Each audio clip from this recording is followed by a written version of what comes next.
Hi అండి. ఈవేళ మా ఇంటి దగ్గర గుడికైతే నేను దేవుడికి దండం పెట్టుకుందుకైతే వచ్చానండి.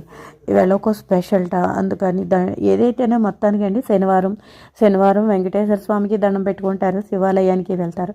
ఈ విధంగానే దండం పెట్టినాను. ప్లస్ పౌర్ణమి కూడా, అందుకని ఈ విధంగా దండం పెట్టుకుందుకు వచ్చినప్పుడు గోదావరి చూస్తే అండి, గోదావరి అంతా కూడా ఒక మంచు దుప్పటి ఉందండి.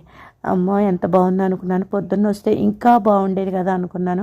ఇలా పూజలు అయితే ఎవరికి తోచిన విధంగా మనం స్వయంగా చేసుకునే ఉంటే చాలా సాటిస్ఫాక్షన్గా ఉంటుందండి.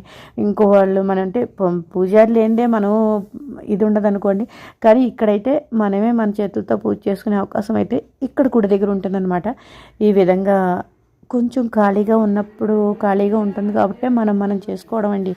మంత్రాలు అవి రాకపోయినా సరే మనకు తోచింది పాలు పోసుకోవడం, నీళ్లు పోసుకోవడమే కదా శివాలయానికి వెళ్తాను. ఇంకా మా గుడికి అయితే వచ్చేసామండి.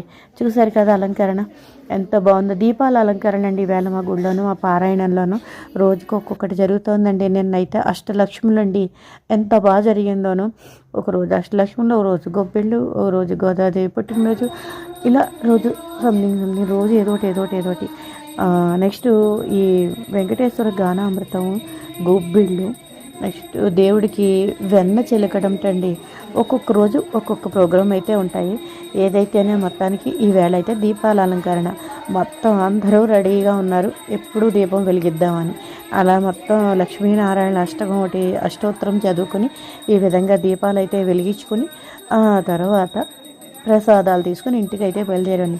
మా గోదాదేవి చిలకతో కూర్చున్నారు అమ్మవారు. ఎంత ముద్దుగా ఉన్నారంటే అండి, దగ్గరికి వెళ్ళి ఫోటో తీయించుకున్నంటే అవకాశం కూడా లేదండి. నేను దేవుడికి అలా తీసే అవకాశం అయితేనే ఈ విధంగా ఉందన్నమాట. ఇదండి మా ఊళ్ళో జరిగింది.